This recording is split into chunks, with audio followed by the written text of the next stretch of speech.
እንደገና ሕጂ ከዓኒ 200,000 ናቕፋ ክፈል ከነምፅኦ ኢሎምኒ ኣነ 200,000 ክኸፍል ዓቕሚ ስለ ዘይብለይ ኣብ ደገ ዝርከቡ ቤተሰብ ከምኡ ንዕርኽቲ መታሓቢይቲ ለሚነ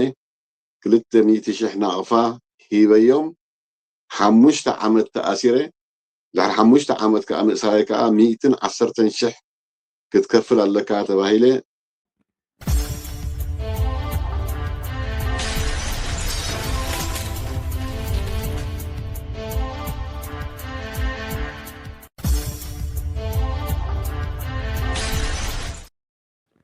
سلام زخبركم سمعت انت قتلتنا يرسري انقعد حن مصاخم نامنا لهم محلت فنونا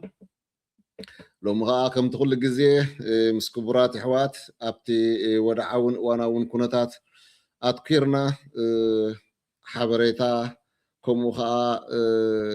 كنت حقاق زلو زهلونا وانا وبوليتيكا وكونتات بحتو الملسنا بلنا كهلونا ايو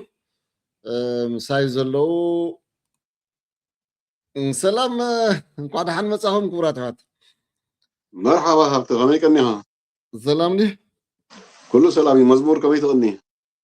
كمي كنيهم سلام هبته سلام مرحبا عندهم الرايت صباح مرحبا الرايم زخبركم سمعت انت قتلتنا يرسري كم تقول جزيه نقولكم اما جمرتا شير لايك كهلو نلابو حجونا بكال نخباصح شير لايك قبلكم كتجمروا لنا نتحساسب اب مأتوينا اما جمرتا كاب كبرات سمعتنا كل جزي ملأختي اللي اخذنا يو لومي خنا محلالفا اما جمرتا رينا زلنا تالي كاب حدا ذهبنا حبريتا لا كمزي تمثل نسخه زخبركم أبالات من محدارن أجايشن ريد سي إري دهر عزوز قالساو سلامتا بمغراب حزبنا كله حقتات المفلات منسيات نقحات مدلابن نتي قفعتاتن صعوق بالشونان سرعات هيقدف نمقلاص أبتا كايدو زلهم قالسي وترو عاوتنا سالتوني من نيلكم بمقصال نتي عميق تحستو زلو بوليتيكا مدباتكم أملا عالم زركبو زيغاتات إرترا بتخرج صبيو مهانو زتراتر يبلون نتي أبز حالفة مدباتكم زجمركم مو مغلاص چبوط بالشونا بهلاوي جنرال فيليبوس ولد يوحنس زدرع قيل حقتات ناباهم كبل نتي حبريتاتات متان ملوك خون دحر بايتا نايزي حجي قبلل بالشونا خوينو زلو جنرال يقدف ابوان برتاو قالسي بزنبرو سسوع نبسفتوتن تبلاص بحرياتن بنقز زبل صابواي فلت منبارو كحبر فتو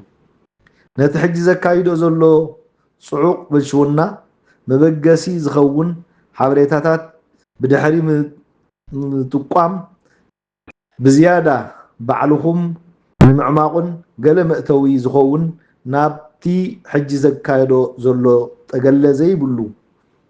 بالشونا كساغركم دحرتي هانبتاوي مهرمتي جنرال سبحات إفريم بزي اوج مقدي بسم حلقة ستاف دارقا منستري ملا حيلتات مكلخال كوينو زلو جنرال فيليبوس ابز حجي اوان نتي مدب امام سراويت عشش النابله بكل انتنقو اوشتاوي قدايات بوليس بمتاو املا هاجر سراور بالشونا بمزرقاح نوصعات زيغاتات بستفلالي عبارة مغنياتات مأسار مسقاي سراحي إلو تتعايزو يركب املا زوباتات وكلتي بالشونا بمزرقاح نبزحات وصعات زيغاتات بزين صور كستات ناب استفلالي ابيات مأسرتي عد ابيتون بحادرا بمدرباي دحر برتوع سقاين مبسباسن بملكع قبو اشحات جنزب ناغفله نقله نافتحه نقله بتداغامي جنزبهم نابلعم نوزحات ولدتاتن ازمادن እሱራት የካላብት የሳቅን ኣሎ ነቲ አካፋፍላ ገንዘብ ልክዕ ከምቲ ደላሎ ንግዲ ደቂ ሰባት ዝገብርዎ ብሳልሳይ አካል አቢሉ ዝቕበሎ ነዚ መስርሕ እዚ ጥራይ ንምስልሳል ብምስጢራዊ አብያተ ጽሕፈታት ኣብ ኣስመራን ብምኽፋት ዘካይዶ ምዃኑ ክሕብር ፈቱ ብኻልእ ሸነኽ ድማ ኣብ ዝተፈላለየ ዶባት ብሽፋን ምቁፅፃር ዘይሕጋዊ ንግድን ኮንትሮባንድን ብዝብል ካብ ነጋዶ ዝምንጠል ዝተፈላለየ ዓይነት ንብረት ብስም ወዱ ሳሙኤል ፊሊጶስ አቢሉ ኣብ ውሽጢ ሃገርን ወፃእን ብምሻጥ ገንዘብ ህዝብን ሃገርን ይዘምት ኣሎ ኣብዚ ጉዳይ እዚ ብዝያዳ ብሓለዋ ሓይሊ ባሕሪ ዝህገሩ ንብረት ነጋዶ ሳሙኤል ፊሊጶስን ነቢል አሕመድን ወዱን ኣዛዚ ሓይሊ ባሕሪ ኮሎኔል አሕመድ መሐመድ ዓሊ ወዲ ሓሊማ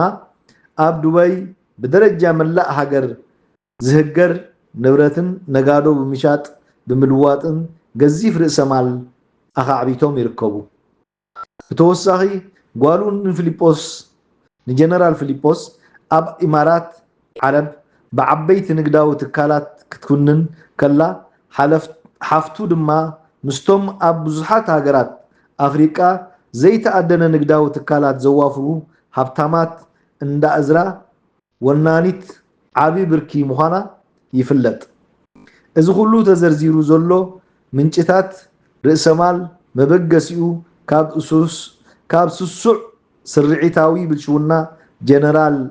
ፊሊጶስ ብምዃኑ መላእ ህዝቢን ኤርትራ ፈልጦ ይግባእ ካብ መቃልስቱ ነበር ዳዊት ተወልደ የቀኒየለይ ከምቲ ኩሉ ግዜ እንገብሮ ኣብ መእተዊና ዜና ሓበሬታ ስለ ዝህልውና ዜና ወይ ከዓ ሓበሬታ ኢልና ከም ንፅውዖ ገለ ዶ ክትብሉና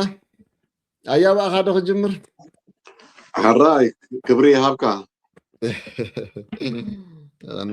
اوكي بزغونه ابز حلفه سمون حلت 24 ግንቦት መዓልቲ ናጽነት ዘኽበርናሉ ቅነዩ እንደገና ብድሕሪኡን ዕለት 27 ናይ ኣመንቲ ምስልምና ዒድ አልአድሓ ነይሩ አጋጣሚ ስለ ዘይኣተና ግን በዚ አጋጣሚ እዚ ርሑስ በዓል አልአድሓ ክንብል ንፈቱ ማለት እዩ ብምቕጻል ካብ ኣስመራ ዘሎ ምንጭታትና ካብ ክልተ ወለዲ ዝተላእከ መልእኽቲ ኣለና እቲ መልእኽቲ ክሰምዖን ከለኻ ብጣዕሚ ዘሕዝን ሓደ መጀመርያ ሓደ ቦ ሽሞም ክጥቀስ ኣይከኣልን ንፀጥታዊ ድሕነቶም ማለት እዩ ኣነ ወዲ 71 ዓመት እየ ኣቦ ሓሙሽተ ቆልዑ ከዓ መጀመርያ ኣብ ኢትዮጵያ ነይረ ኣብ ኢትዮጵያ ከዓኒ ካብ ኢትዮጵያ ብ1999 ተሰጉገ መፅየ ምስ ስድራ ቤተይ እቲ በኽሪ ወደይ ኣብ ኣዲስ ኣበባ ገራጅ ስለ ዝነበረና ዓብ ገራጅ ብንእሽቱ እንከሎ ኣብቲ ገራጅ ይምህሮ ስለ ዝነበርኩ ክሳብ ኣስመራ ዝመፅእ ደሓን ዝኾነ ፍልጠት ናይ ገራጅ ሒዙ ይመፅዩ ኣብ ኣስመራ ምስ መፀ ግን በቃ እቲ ናይ በቃ መካኒክ ፊኖ መካኒክ ኮይኑ ስለዚ ከምዚ እንዳሰርሐን ከሎ ኣብ ገለ ክሓብኣሉ ይደልን ወደይ ስለ ዝኾነ ኣብ ገለ ናይ ስርቂ ልምዲ ኣማዕቢሉ ኣብ ርእሲኡ ከዓኒ 4 ግዜ ሃገራዊ ኣገልግሎት ወሲዶሞ 4 ግዜ ስለ ዝሃደመ ኣብ ዓዲ ኣበይቶ 12 ዓመት ተኣሲሩ ኢሎምና ማለት እዩ 12 ዓመት ምእሳሩ 20,000 ክትከፍል ከነውፃልካ ኢሎምኒ 20,000 ከፊለ ኣብ ክንዲ ዘውፅዎ ግን መሊሶም ከዓ ንናኹራ ወሲዶሞ ኣብ ዓዲ ኣበይቶ ከሎ ገለገለ ሓለፍቲ ፊኖ መካኒክ ስለ ዝኾነ እንዳወሰዱ ገራጅ ይስርሕዎ ነይሮም መኻይኖም ይዕርየሎም ነይሩ ደሓን ምርድዳእ ምስቶም ሓለፍቲ ነይርዎ ኣብ መጨረሻ ግን ድሕሪ 12 ዓመት 20,000 ክፈል ከነውፅኦ ኢና ኢሎምኒ 20,000 ከፊለ ኣብ ክንዲ ዘውፅዎ ግን መሊሶም ንናኹራ ወሲዶሞ ኣብ ናኹራ ሕጂ ዓመትን ፈረቓን ገይሩ ኣሎ እንደገና ሕጂ ከዓኒ 200,000 ናቕፋ ክፈል ከነምፅኦይና ኢሎምኒ ኣነ 200,000 ክኸፍል ዓቕሚ ስለ ዘይብለይ ኣብ ደገ ዝርከቡ ቤተሰብ ከምኡ ንዕርኽቲ መታዓበይቲ ለሚነ 200,000 ናቕፋ ሂበዮም ካብ ዘይመፅእ ግን ዳርጋ 2 ወርሒ ገይሩ ኣሎ ኢሎምና ማለት እዩ እቲ ገንዘብ ከዓኒ ሓንቲ ሰክረታርያ ናይ ፊሊጶስ እያ ትቕበለኒ ኢሎም ስለዚ ነታ ጓል ረኸባ ተባሂለ ነታ ጓል እየ ዝህባ እቲ ገንዘብ ዝኾነ ሰነድ ከዓ ኣይወሃበንን እዩ ወላ ናይቲ 20,000 ይኹን ወላ ናይዚ 200,000 ክሳብ ሕጂ ዝኾነ ሰነድ ኣይተዋህበንን ኣሎ 200,000 ከፊለ ግን ክሳብ ሕጂ ወደይ እውን 2 ወርሒ ካብ ዘይመፅእ ገይሩሎ ኢሎምና ኣለዉ ማለት እዩ እቲ ካልኣይ እውን ኣቦ ከዓ 58 ዓመት እየ ገይረ 3 ቆልዑ ኣለውኒ ኣብ ኣስመራ ሓደ ኣብ ዲያስፖራ ዝቕመጥ ዓርከይ ቤት ምግቢ ዓብይ ቤት ምግቢ ከፊቱ ስለዚ ኣነ ከም ዓርኩን ከም ኣማህርቱን ኣብቲ ቤት ምግቢ ከካይደሉ ንዓይ ሓላፍነት ሂብኒ ስለዚ ኣብዚ ቤት ምግቢ ከዓኒ ብዙሓት ዝተፈላለዩ ሓለፍቲ እዮም ዝመፁ ነይሮም እዚ ናቕፋ ቅድሚ ምቕያሩ እዚ ሓዋላን ወይ ከዓ ናይ ምስጋር ናይ ደቂ ሰባትን ኣብ ዝነበረሉ እዋን ኣብቲ ቤት ምግቢ መፅኦም ብዙሓት ሰባት ሓዋላን ወይ ድማ ነቲ ናይ መሰጋገሪ ገንዘብ ክኸውን ይኽእል ኢለ ይግምት ኣብቲ ቤት ምግቢ ዝቃወብልሉ እዋን ነይሩ ኣብ መጨረሻ ግን እቲ መንግስቲ ንዓይ ሒዝኒ ስለዚ ንስኻ ኣብዚ ሓዋላ ትገብር ኢኻ ወይ ሓለዋ ትቕበል ኢኻ ኢሎም ድሕሪ ክንደይ ምፅራይ ግን ኣነ ሓዋላ ከም ዘይገብር ወይ ዝኾነ ገንዘብ ከም ዘይቀበል ምስ ተረጋገፀ 5 ዓመት ተኣሲረ ድሕሪ 5 ዓመት ከዓ ምእሳይ ከዓ 110,000 ክትከፍል ኣለካ ተባሂለ 110,000 ከምፅእ ዓቕሚ ስለ ዘይነበረኒ ካብ ዝተፈላለየ ኣብ ደገ ዝርከቡ ኣሕዋተይን ቤተሰበይን ኣዕርኽተይን ለሚነ 110,000 ከፊለ ድሕሪ 5 ዓመት ወፅየ ድሕሪ 5 ዓመት ምውፀይ ሕጂ እውን ናይ ከባቢ ሓለዋ ኢሎም ብረት ዕጢቖምኒ ኣለዉ ኣብ ርእሲኡ ከዓኒ ሕጂ ምዝ ሕጂ ዘሎ ግፋን ምዝ ሕጂ ዘሎ ምሽብሻው ናይ ኩናትን ወታደራዊ ታዕሊም ንሓደ ወርሒ ክትወስዱ ኣለኩም ተባሂለ ናብ ጨጋሪ ትወርድ ኣለኹ ኢልና ማለት እዩ ስለዚ እዚኦም ክልተ ኣቦታት ዘሕለፍዎ ግፍዒ ክትሰምዕ እንከለኻ ብጣዕሚ ዘሕዝን ህዝቢ ኤርትራ እዚ እኳ ናይዞም ክልተ ኣቦታት መልእኽቲ ይኹን እምበር ዝተፈላለየ ኣብ ኤርትራ ዝግበር ብልሽውና ሳዕሪሩ ምህላው ናይዚ ሳዕሪሩ ዘሎ ብልሽውና ከዓ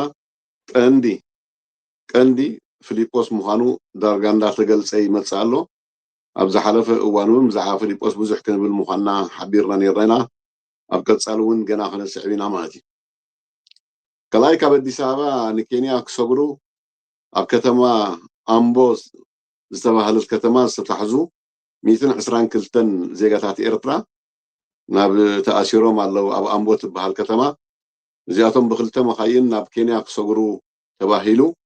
ተወጊሶም ኣብ ኣምቦ ዝበሃል ዳርጋ ካብ ኣዲስ ኣበባ 100 ኪሎ ሜትር ትኾን እታ ኣምቦ ትበሃል ከተማ ኣብኡ ምስ መፅሑ ምስ ኣዕረፉ ግን ብፖሊስ ተታሒዞም ምህላዎም ፈሊጥና ኣለና ስለዚ ምዝ ናይ ሕጂ ዘሎ ምርጫ ተታሒዙን ብዙሓት ኤርትራውያን ዝእሰሩሉ ኩነታት ምህላው ኣብ ኣዲስ ኣበባ ናብ ዓበይቲ ከተማታት ምህላው ንሁሉ ፈሊጥና ኣለና ማለት እዩ ሳልሳይ ኣካለ ስንኩል ተጋድላይ በረኸት ፍስሓየ ብህይወት ምህላው ተረጋጊፁ ኣሎ በረኸት ፍስሓየ መቸም ኣካለ ስንኩል እዩ ኣብቲ ናይ ማይ ሓባር ዝነበረሉ ኣብ ቅንፀላ ማይ ሓባር ካብቶም ብህይወት ዝተረፉ ሓደ እዩ ስለዚ እቲ ንሱ ሽዑ ተዛረቦ ካብኡ ወፂኡ ተዛረቦ ዘረባ እውን ኩሉ ሰብ ክሰምዖ ታሪኻዊ ዘረባ ስለ ዝኾነ እቲ ንሱ ዝሃቦ መግለፂ ሰብ ክሰምዖ ክኽእል ኣለዎ ፍጹም ሰነድ እዚ ከዓ ዘይርሳዕ ሰነድ እዩ ብዝኾነ በረኸት ፍስሓየ ሃዲሙ ኣብ ካምፕ ትግራይ ተዓቂቡ ምስ ምንባሩ ተታሒዙ ብፍላይ እውን ይህግደፍ ምስ ብልፅግና ተሳሚዖም ኣብ ትግራይ ኩናት ኣብ ዝገበረሉ እዋን ኣብቲ ካምፕታት ከም ዘንደዱን ብዙሓት ዜጋታት ከም ጨወዩን ቅትለት ከም ዝፈፀሙን ዝፍለጥ እዩ ስለዚ በረኸት ወይ ሞይቱሎ ወይ ድማ ተጨዊሎ ዝብል እዩ ፀኒሑ ሕጂ ግን ብሂወት ምህላው ተረጋጊጹሎ ስለዚ እንኳዕ ነዚ ኣብቆዖ ከዓ ክንብል ንፈቱ ማለት እዩ ኣራይሞ ሓበሬታ ገለ እንተሊካ ካባሃና ኣራይ ሓበሬታና ብኩነታት ሱዳን ክጅምር ሰራዊት ሱዳን ኣብ ዞባ ኩርዱፋን ኣብ ቡሉናይልን ገፊሕ መጥቃዕትታት ብምክያድ ኣብ ከባቢ ኣልበረካን ኩርሙክን ተቋፂርዎም ከም ዘሎ ይሕበር ኣሎ ካልእ ብናይ RSF ድሮናት ናይ 24 ዜጋታት ሱዳን ሰላማውያን ከም ዝቀተላ ይሕበር ኣሎ ከምኡውን እቲ ናይ ሳውዝ ሱዳን መንግስቲ ቶም ሓይልታት ናይ ብዓመት ሰሪዕ ማለት ናይ በዓል ሕሜቲ ፀጥታ ናይ ሳውዝ ሱዳን ኣብ ምዝራግ እንቅስቃሳት ይገብሩ ኣሎ ኢሉ ከሲስዎም ኣሎ እዩ እዚ ኣብቲ ሱዳን ዝርአ ዘሎ እዩ ከምኡውን ሓንቲ ናይ ኢትዮጵያ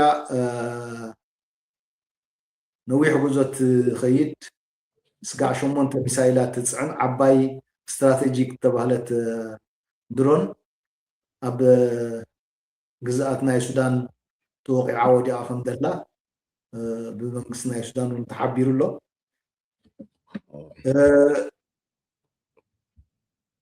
እቶም ሰሜን ኩርዱፋንን ቡሉናይልን ዝንቀሳቀሱ ዝፀንሑ ናይቶም ኩርዱፋን እውን እንትኾኑ ካብቲ ከባቢታት ኣዝዮም እንሰሒቦም ምህላዎም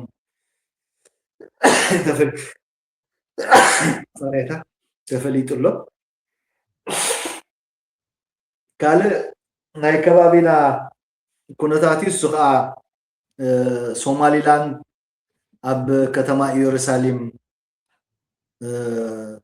ኤምባሲ ብምኽፋት 18 ሃገራት ተቃዊሞኖ ብቐንዱ እቲ ኢየሩሳሌም ግዝኣት ናይ ፈለስጢን ሕጋዊ ግዝኣት ምዃኑ ዝጥሕስ ብምዃኑን ኮኒኖን ኣለዋ በዚ ኣቢሎም ድማኒ ኣረብ ሊግን الجامعة الإسلامية ናይ እስላም ምትእስሳር ማሕበር እውን ህፁፅ ኣኼባ ክገብር ብዛዕባ እዚ ጉዳይ እዚ መፀዋዕቲ ኣቅሪቦም ከም ዘለው ተፈሊጡ ኣሎ እዚ ናይ ሶማሊላንድ ዝገበረቶ እንኮላይ ንባዕላታ ሃገረ ሶማል ኣካል ናይተን ተቃዊሞንኦ ዘለዋ መንግስቲ እያ እቲ ተወሲዱ ዘሎ ስጉምቲ በይናዊ ብምዃኑ ንድሕነት ናይ ሶማል ዝሃስብ ምዃኑን ተቃውሞኦም ገሊፆም ኣለው ስለዚ እቲ ጉባኤ ናይ እስላምን ጉባኤ ናይ ሃገራት ዓረብን ብዘይካተን ተፈላለየ ሃገራት ተኮኒኖንኦ ዘለዋ ብህፁፅ ክፅዋዕን ብዛዕባ እዚ ጉዳይ እውን ክዘራረብ ሪኦም ከም ዘለው ይሕበር ኣሎ ካልእ ብምርጫ ቦርድ ናይ ኢትዮጵያ ዝወፀ ባዕሎም ዝተኣመንሉ እቲ ምርጫ ብትሕዝትኡ ኣብይ ኣሕመድ ኣብ ዝመርሖ ዘሎ መንግስቲ ብዓብላልነት ስዒሩ ክወፅእ ከም ዝኽእል ባዕሎም እናተኣመንሉ ኮይኖም ይኹን እምበር እታ ናይ ምርጫ ቦርድ ሓላፊት ኮይና ተመሪፃ ዘላ ንባዕላ ንሳ ኣብቲ ዝሓለፈ ቅድሚ ሰሙን ዝተገብረ ናይ ፀልዩለይ ኣኼባ ነይርዎ ኣብይ ኣሕመድ ኩሎም ቶም ፕሮቴስታንት ኣኪቡ ፀልዩለይ ከም ዝበሎምን እሳ ኣካል ናይቲ ፀሎት ምንባራን እዩ ዝፍለጥ ሕጂ ብዚ ዝተገልፀ ምርጫ ኣብ ሰፊሕ ክፋላት ናይ ኣምሓራን ኦሮሞን ብቐንዱ ከዓ ትግራይ ኣብቲ ምርጫ ከም ዘየላን ከምኡውን ኣብ ጋምቤላ ዘሎ ኩነታትን ኣብ ሓደገኛ ኩነታት ከም ዘሎን ሓቢራ እቲ ኣብ ጋምቤላ ኣብ መንጎ ንዌርን ምን ኢኻ ትብሎም ቶም ሓደ ክፋል ናቶም ኣለው ንዌርን ሞርሊን ዝበሃሉ ግዝኣታት ዘለዎም ኣብ መንጎኦም ንዕኡ ነቲ ምርጫ ክካይድ ዝተለኣከ ሰብ ብሞተር ሳይክል እናኸደ ከሎ ተቐቲሉ ኣሎ ስለዚህ እቲ ኣብ ጋምቤላ ዝካየድ ዘሎ ምርጫ ዝኾነ ሓበሬታን ፀብፃብን ክንረክብ ኣይከኣልናን ኢላ ገሊፃቶ ኣላ ኣብ ክልል ኣምሓራ ብቐንዱ ኣብ ሰፊሕ ቦታታት ኣብ 8 ናይ ምርጫ ክልላት ኣብ ናይ ኣምሓራ ሙሉእ ብሙሉእ ከም ዘይሳተፋ ኣብዚ ምርጫ ኣብ ምርጫ ክግበር ከም ዘይከኣል ካልእ እውን ቅድሚ 2 መዓልቲ ሓደ ተወዳዳሪ ናይ ብልፅግና ዝኾነ ኣብ ክልል ኣምሓራ ብጥይት ተቐቲሉ ኣሎ እዚ እቲ ዝካየድ ዘሎ ምርጫ ብኩሉ እንትንኡ ኣብ ናይ ኩናት መጎጎ ኮይኑ ዝካየድ ዘሎ ምርጫ እዩ ስለዚ ዋላ ብማሕበረሰብ ዓለም እውን ዳርጋ ዝተነፅገ ምርጫ እዩ ኣፍሪካ ሕብረት ብሁሩ ኬንያታ ገይሩ ተወኪሉ ዝበሃል ወረሎ ስለዚ ከዓ ሁሩ ኬንያታ ኣዲስ ኣበባ ኣቲቱ ማሊ ሎሚ ናይ ምርጫ ጣብያታት ኣብ ኣዲስ ኣበባ ክከታተል ከም ዝወዓለ ተገሊፁ ካልእ ንይምሰል ኢጋድ ኣብቲ ምርጫ ተሳቲፉ ዝብል ከም ተዓዛቢ ናይ ኢጋድ ኣቦ ወንበር ከዓኒ ባዕሉ እዚ መን እዮም ድብልዎ ኢትዮጵያዊ እዚ ወርቅነህ ገበየ ምዃኑ ስለዚ ብልፅግና ንባዕሉ ብልፅግና ናይ ምርጫ ቦርድ ዝከታተለሉን ከም ሕጋዊ ምርጫ ከም ዝተካየደን ዝምስክረሉ ንሱ ባዕሉ እቲ ብልፅግና እዩ እቲ ብትንታሽ ምኸውን ከሎ ካልእ እቲ ኣብ ብሰንኪ ናይ ኢቦላ ኣጓኒፉ ዘሎ ሽግር እተን ሃገራት ናይ ኢጋድ ተባሂለን ዝፅውዓ $1 ሚልዮን ነቲ ናይ ኢቦላ ኩነታት ንምቁፅፃሩ $1 ሚልዮን ኣወፊና ኣለና ክብላ ገሊፀን ኣለዋ ኣብዚ ኡጋንዳ ኢትዮጵያ ሳውት ሱዳን ጅቡቲ ሶማሊያ ኤርትራ ሩዋንዳ እዚኣተን እየንተን ናይ ኢጋድ ሃገራት ኤርትራ ኣብቲ ጉዳይ ከምዘላ ቅድሚ 2 ዓመት ኣፍሊጣ እያ ስለዚ ክንዲዘን ዝኣኽላ ሃገራት 1 ሚልዮን የናወፍየን ነቲ ከቢድ ለበዳ ሕማም ናይ ኢቦላ ንምክልኻል ማለት እዩ እዚ በቲ ተኣሽም ክኸውን ከሎ ኣብ መንጎ ኣብዚ ኣዲስ ኣበባ ዝግበር ዘሎ ናይ ምርጫ ኩነታት ንሱ ከዓኒ ናይ ግፋን ገንዘብ ናይ ኤርትራውያን ናይ ምዝማት ዝዓይነቱ ማለት ኤርትራውያን እናገፈፍካ ኣብ ምክንያት በቲ ምርጫ ግን ከዓኒ ብገንዘብ ዝጋላገሉ ብብዝሕቶም ፖሊስ ኣብ ከምኡ ተዋፊሮም ከም ዘለዉ ኣብ ሳልስቲ እዚ ሓበሬታታት ኣሎ ካልእ ኣብ ክልል ትግራይ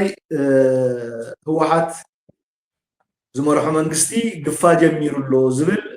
ብተቃወምቲ ናይ ህወሓት ዝኾኑ ማለት ብገለ ኣክቲቪስት እዩ ዝቃልዓ ዘሎ ካብ ካልእ ህዝቢ ዝተረኽበ ሓበሬታ እኳ ንፁር እንተዘየለ እቶም ከምኡ ዝብሉ ዘሎ ግን ክቱር ፅልኢ ናይ ህወሓት ዘለዎም ኣብቲ መግለፂኦም እውን ነቲ ግፋእ ዘይቁኑዕ ምዃኑ ጥራሕ ዘይኮኑ ዘቐምጡ ነቲ ህወሓት ወሲድዎ ዘለው መንግስቲ ናይ ምምላስ ከም ናይ መቃወም መገዶም ዝጥቀምሉ ምህላዎም ግን ከዓ ግፋእ ይካየድ ከም ዘሎ ንኣብነት መድህን ኣብ ዝሓለፈ ግዜ ገሊፃ ነይራ ኣብቲ ክትገልፆ ከላ እስኻ ክግፈፍ ዝመፀ ሰብ ተዘይፀኒሕዎም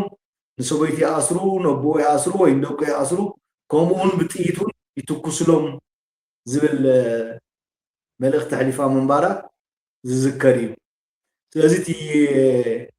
ኣብ ተመክሮ ናይ ህወሓት ብግፋእ ዘይኮኑ ዝፍለጡስ ብምርብራብ ማለት መን ብረት ስውእ የልዕል ኣብ ዝብል ጎስጓስ እዮም ዝፅመዱ ነይሮም እዚ ሕጂ ዝግለፅ ዘሎ ክሳዕ ክንደይ ተሓቅነቱ ብዘየገድስ ግን ባህልቱ ስጋዕ ዘለዉ ግፋእ ከም ዘሎ ይሕበር ኣሎ በዚአን ክሕፅረልካ ዋው ብጣዕሚ ፅቡቕ ሓበሬታ الرايمو نفتنا إلى معلتي مدبنا حتى كأتي الساعة هيا بقى نجمرينا سلازي اسك نمجمرتا تقولنا قال خصم عكامو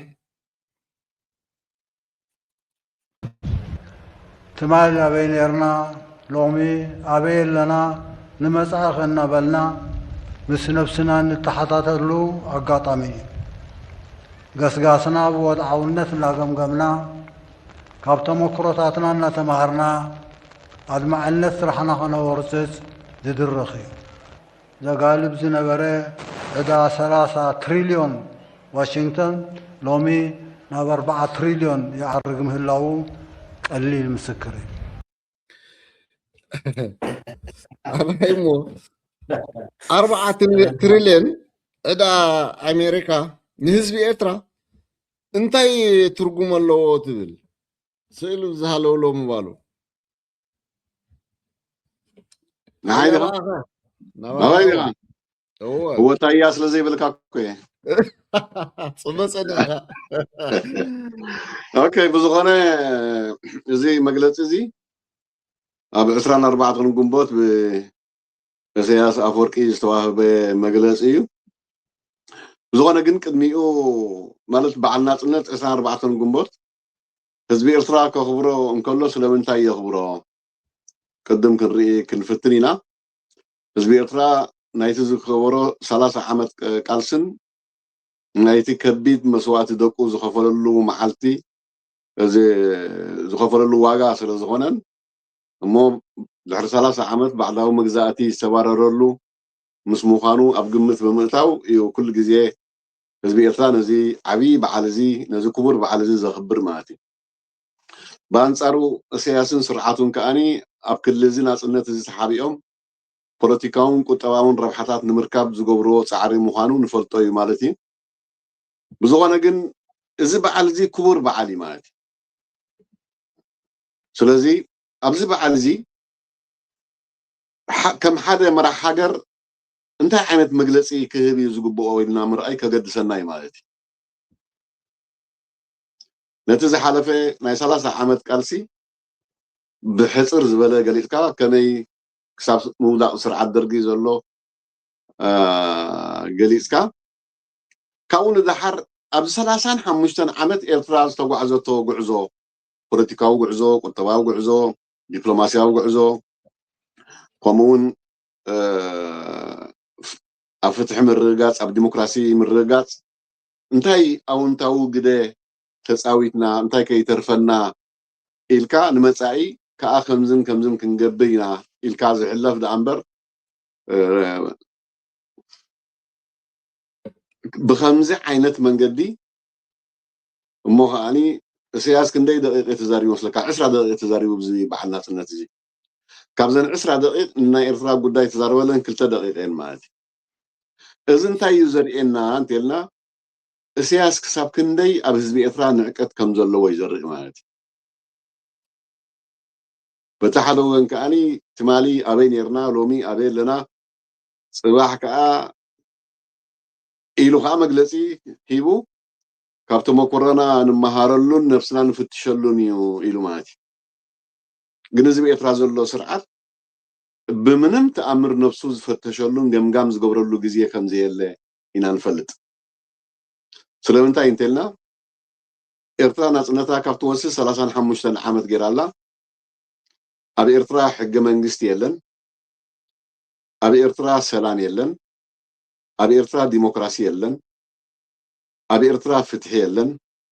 ኣብ ኤርትራ ማዕርነት የለን ኣብ ኤርትራ ከዓ ቁጠባዊ ገስጋስ የለን ኢሳያስ ግን ነቲ ፀንሐ ገስጋስ እናበለ ይዛረብ ማለት እዩ እንታይ ዓይነት ግስጋሴ ከም ዘሎ ይርዳእናን ይመችም ሓንቲ ሃገር 35 ዓመት ዝኣክል ሕገ መንግስቲ ዘይብላ ምርጫ ዘይብላ ዲሞክራሲ ዘይብላ ባይቶ ዘይብላ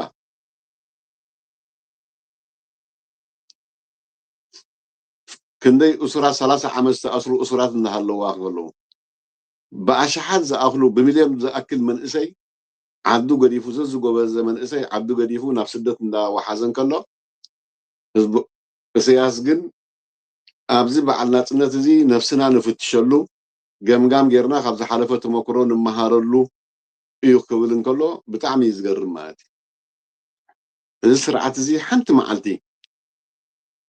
ብዛዕባ ሕሉፍ ገዝኡ ኤርትራ ኣበይ ኩነታት ኣላ፣ ህዝቢ ኤርትራ ኣብ ምንታይ ኩነታት ኣሎ፣ መንእሰይ ኤርትራ ኣብ ምንታይ ኩነታት ኣሎ ኢሉ ዝገምገመሉ መዓልቲ ኣይፍለጦን እዩ ማለት እዩ። ስለዚ ንስለ ምባል ንሙስሊምነት ዝቐርብ ዘረባ እንተዘይኮይኑ ኢሳያስ ነፍሱ ገምጊሙ እሱን ስርዓቱን ነፍሶም ገምጊሞም ኤርትራስ ክሳብ ክንደይ ናብ ቁልቁል ጎፃ ትንቆት ኣላ ሓንቲ መዓልቲ ገምጋም ገይሮም ዘመዓረረሉ ኩነታት የለን ማለት እዩ። ኣብዚ ግን እንታይ ይኽብለና ጀሚሩ ትማሊ ኣበይ ነርና ሎሚ ኣበይ ኣለና ንመጻእኸ ነፍስና ንግምግም ነፍስና ንፍትሸሉ እዩ ክብል እንከሎ ብጣዕሚ እዩ ዘሕዝን ማለት እዩ። ስለዚ ኢሳያስ ክሳብ ክንደይ ብህዝቢ ይላገፅን ኣብ ህዝቢ ኤርትራ ዘለዎ ንዕቀትን ክሳብ ክንደይ ምዃኑ እዩ ዘርእየና ዝመግለፂ እዚ ማለት እዩ። ስለዚ ኣብዚ መግለፂ እዚ እንተሪኢና ዳርጋ 14 ደቂቕ ብዛዕባ ኣሜሪካ እዩ ተዛሪቡ ማለት እዩ። 4 ደቂቃ ብዛዕባ ሱዳን፣ ብዛዕባ ኢትዮጵያ፣ ብዛዕባ ደቡብ ሱዳን ተዛሪቡ ማለት እዩ። ስለዚ ኣብ ኤርትራ ዘሎ ሽግር ገዲፍካ ንናይ ካልኦት ሽግር ምጉላሕ እንታይ ኣድለየ? ኤርትራስ ከመይ ኣላ? ሰላም ኣብ ምዕቃብ ከመይ ኣላ? ሓድነት ህዝቢ ኤርትራ ኣብ ምዕቃብ ከመይ ኣላ? ኣብ ቁጠባዊ ጎስጋስ ከመይ ኣላ? ኣብ ፍትሒ ምርግጋፅ ከመይ ኣላ? ኣብ ዲሞክራሲ ምህናፅ ከመይ ኣላ? እዚ ኩሉ ዝዘረባ ገዲፍካ ብዛዕባ ናይ ኣሜሪካ ጉዳይ ክሳብ ክንድዚ ክትዛረብ ንህዝቢ ኤርትራ ዋላ ሓንቲ ትርጉም ኣይህቦን እዩ ማለት እዩ። ስለዚ ኣብ ኣሜሪካ ፀገም እንተልዩ እቶም ኣሜሪካውያን ባዕሎም እንታይ ይገብሩ ንዖም ይምልከት ማለት እዩ። ብዓብኡ ከዓ ዓሚ ክገልፅ እንከሎ 30 ትሪልዮን ዕዳ ኣለዋ ኣሜሪካ ኢሉ ነይሩ ሎሚ ከዓ ናብ 40 ከም ዝበፅሐ ነጊርና ማለት እዩ። ኣብ ኤርትራ ግን እዛ ኤርትራ ትበሃል ሃገር 35 ዓመት ናታ ባጀት ህዝቢ ኤርትራ ኣይፈልጥን እዩ ማለት እዩ።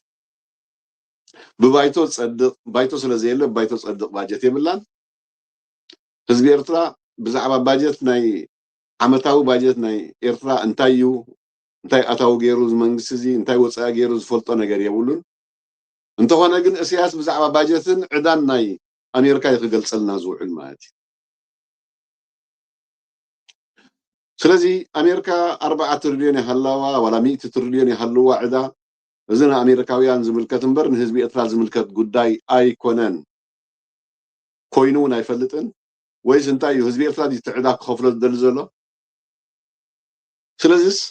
ኣብዚ ክቡር በዓል እዚ ከምዚ ዝኣመሰለ ላግፂ ንህዝቢ ኤርትራ ምቕራብ ንምንታይ ኣድለየ? ስለዚ ህዝቢ ኤርትራ እውን እዚ ክፈልጥ ዘለዎ ማለት እዩ። ህዝቢ ኤርትራስ ኣበይ ኩነታት ምህላዊ ይፈልጥ እዩ። ኣብ ኤርትራ እንታይ ዓይነት መንግስቲ ምህላዊ ይፍለጥ እዩ። ኣብ ኤርትራ ሕገ መንግስቲ ዘይምህላዊ ይፍለጥ እዩ። ኣብ ኤርትራ ፍትሒ ዘይምህላዊ ይፍለጥ እዩ። ስለዚ ኢሳያስ ኣብ ከምዚ ዝኣመሰለ ክቡር በዓል እዚ ክላገፅ ንህዝቢ ኤርትራ ንዕቀት ከርኢ ክሳብ ክንደይ መሪር ምዃኑ ኢና ክንፈልጥ ዘለና ከም ህዝቢ ማለት እዩ። ከም ህዝቢ እዚ በዓል እዚስ ናብ ኤርትራ ዘሎ ፖለቲካዊ ኩነታት ንምምዕራይ ትጎዶ ጉዕዞ ኣብ ኤርትራ ዘሎ ቁጠባዊ ሽግር ንምፍታሕ መናብሮ ህዝቢ ንምፍታሕ ዲፕሎማስያዊ ፀገማት እንተሃልዩ ዲፕሎማስያዊና ከመይ ከነዕርር ኣለና ፖለቲካዊ ካይዳና ከመይ ከነዕርር ኣለና ኢልካ ገምጋም ትገብረሉ ዳኣ እምበር ብዛዕባ ኣሜሪካ ብዛዕባ ደቡብ ሱዳን ብዛዕባ ሱዳን ብዛዕባ ኢትዮጵያ ንምግላፅ እትጥቀመሉ መድረክ ኣይኮነን ማለት እዩ። ኣሜሪካ 4 ትሪልዮን ዕዳ ይሃልዋ ዋላ 100 ትሪልዮን ይሃልዋ ንህዝቢ ኤርትራ እንታይ ይምልከቶ? ዋላ ሓንቲ ዝምልከቶ የብሉን። ንህዝቢ ኤርትራ ከዓ ዋላ ሓንቲ ትርጉም የብሉን ማለት እዩ። ስለዚ ኢሳያስ ኣብ ትርጉም ዘይብሉ ነገር እዩ ኩሉ ግዜ ሸንኮለል ዝብል ማለት እዩ። ኩሉ ግዜ ድሓንስከ እቲ ኣብ ተራ ቃለ መጠይቕ ዝካይዶስ ሕራይስከ ሸንኮለል የብለና ማለት እዩ። ኣብዚ ክቡር በዓል እዚ 24 ግንቦት ተባሂሉ ናጽነት መዓልቲ ናይ ኤርትራ ኣብ ዝፍለጠሉ እዋን ልዕሊ 18 ደቂቕ ብዛዕባ ናይ ወፃኢ ጉዳይ ክዛረብ እንከሎ ኣብ ዘቤታዊ ጉዳይ ግን 2 ደቂቕ ጥራይ ምዝራቡ ብጣዕሚ ዘገርም ማለት እዚ ከዓ ክሳብ ክንደይ ንዕቕና ምህላው ክሳብ ክንደይ ንህዝቢ ኤርትራ ከም ዝንዕቆ እዩ ዘርኢ ማለት ስለዚ 35 ዓመት ጉዕዞ ናይ ኤርትራ ከመይ ይመስል ንፈልጦ እዩ ኩሉ ዝፈልጦ እዩ ንሕና ጥራይ ዘይኮንና ከም ኤርትራውያን ዓለም ዝፈልጦ እዩ ማለት ብዓለም ኤርትራ እንተሪኢኻያስ ኣብ ቁጠባ ዜሮ ኣብ ፖለቲካዊ ጉዳይ ዜሮ ኣብ ዲሞክራሲ ዜሮ ኣብ ፍትሒ ዜሮ ኣብ ማዕርነት ናይ ዜጋታት ዜሮ ኣብ መሰል ናይ ሃይማኖታት ዜሮ ስለዚ መዓልቲ ኣብ ሕቡራት መንግስታት ዝወፅእ ፀብፀባት ምህላው እቲ ንፈልጦ እዩ ማለት እንተኾነ ግን ዕብለላ ናይ ኣሜሪካ ከመይ ይመስል ኣሜሪካ ክንደይ ዕዳ ኣለዋ ኣሜሪካ ትገብሮ ዕንደራ ወዘተ እንዳበለ ነቲ ኣብ ኤርትራ ዘሎ ሽግር ናብ ደገ ንምስንዳው ዝገብሮ ፃዕሪ ፍጹም ቅቡል ክኾን ኣይክእልን እዩ ፈፂሙ እዚ ስርዓት እዚ ከዓ ዝመሓየሽ ኣይኮነን ትማሊ ኣበይ ነርና ሎሚ ኣበይ ኣለና ፅባሕ ከዝብል ገምጋም ፈፂሙ ንዑ ዘይምልከት ምዃኑ እስያስ ኩሉ ግዜ ለባም እስያስ ኩሉ ግዜ ጭዋ ንዓለም ይመርሕ ከም ዘሎ እዩ ተንታን ዘቕርብ ማለት እዩ ንዓለም እዩ ዝመርሕ ዘሎ እስያስ እምበር ንኤርትራ እውን ኣይኮነን በቲ ገላልፆ ትሪኦ ከለካ ማለት ነዛ ንእሽተይ ኤርትራ ትበሃል ዓዲ ልዕሊ 5 ሚልዮን ዘይብላ ህዝቢ ከመሓድር ዘይከኣለ ብዛዕባ ዓለም ሙሉእ መዓልቲ ክዛረብ ውዕል ማለት እዩ ሸንኮለል ከብለና ይውዕል ማለት እዩ ስለዚ ብዝኾነ ግን እዚ በዓል ናፅነት እዚ ብጣዕሚ ክቡር በዓል እዩ ህዝቢ ኤርትራ 30 ዓመት ዝተቃለሰሉ ደቁ ዝኸፈለሉ ቀያሕትን ፀለምትን ደቁ ዝኸፈለሉ ኣብ መጨረሻ ከዓ ነቲ ባዕዳዊ መግዛእቲ ኣባሪሩ ኤርትራ ነፃ ዝገበረሉ መዓልቲ ክንሱ ኣብ ከምዚ ዝኣመሰለ ላግፅን ንዕቀትን ከካይድ ምውዓል ብጣዕሚ እቲ ህዝቢ ኤርትራ ክሳብ ክንደይ ሓሚቕና ምህላውና ወይ ድማ ወዲቕና ምህላውና እዩ ዘርእየካ እምበር ብከምዚ ዓይነት ደረጃ ክሳብ ክንዲዚ ንዕቀት ምርኣይ ንህዝቢ ብጣዕሚ ከቢድ እየ ዝብሎ ኣነ ስለዚ ነቲ በዓል ናፅነት ዘለዎ ክብሪ ዘይገልፅ ነቲ መስዋእቲ ናይ ህዝቢ ኤርትራ ዘይገልፅ ነቲ ቃልሲ ህዝቢ ኤርትራ እውን ዘይኽብር ምዃኑ ኣነ ክርኢ ዝኽእል ማለት እዩ በዚኣ ክሕፅራ ኩሉ ህዝቢ ኤርትራ ዝፅበዮ ሲ ብዛዕባ ውሽጢ ሃገር ፀገም ናይ ማይ ፀገም ናይ ኤሌክትሪክ ፀገም ከምኡ ናይ ልዕሊ ቅርፃን ትሕተ ቅርፃን ከምታት ዝኣመሰሉ ፀገማት ከም ዘለዎ ኣሚኑ ዝገበሮ እንተሃልዩ ብዛዓመት እዚ ሰብ እንዳተፀበየ ከሎስ ብዛዕባ ኣሜሪካን ትሪልዮናትን ዕዳ ኣለዋ ወላ ይሃልዋ እንታይ እሞ ኣሜሪካ ሓያል ኮይና ትገብሮ እንድሕር ሃልያ ኮይና ኣብ ጎረባብታ ትዕምፅ እንተሃልያ ከዓ ብዜና እንግለን ሕጂ ተንታን ናይ እዚ ዓለምና ናይ ፖለቲካ ምዃን ዘይትፅበዮ ወይ ከዓ ክኸውን ዘይግብኦ ነቲ ህዝቢ በቃ ኣስኪርዎ ባህለውሎ ግን እቲ ህዝቢ ስቁል የጣቕዕ ከዓ ዝገርመካ እዩ anyway ብዝኾነ መዝሙር ናባኻ ኮይድ ከይወስደልካ ስኢለ ሕራይ ደሓን በታ ናይ መጨረሻ ናትካ ክጅምር ካብ ዘገርም ሎሚ ዓመት ኢሳያስ ኣብዛ ዝገበራ መደረ 2 ሰዓት ጥራይ ማታ ቂዖምሉ 2 ሰዓት ጥራይ ኣብቲ ቀደም ንኢሳያስ ኣብ ነፍሲ ወከፍ ዘረቡ ፍርቂ ከይበፅሐ ዝጣቕዓሉ ነይሩ ሎሚ ግን 2 ግዜ ጥራይ ሓንቲ ታቂዐን ዝያዳ ተኸታታሊ ተመሊሱ ክሪኣ ክእል እዩ እዚ ዘርእየካ እንታይ እዩ ቀኒሳ ኣላ ማለት ምጥቃዕ هو مغنياتو تسميتو ما يكونن بزعبة أمريكا سي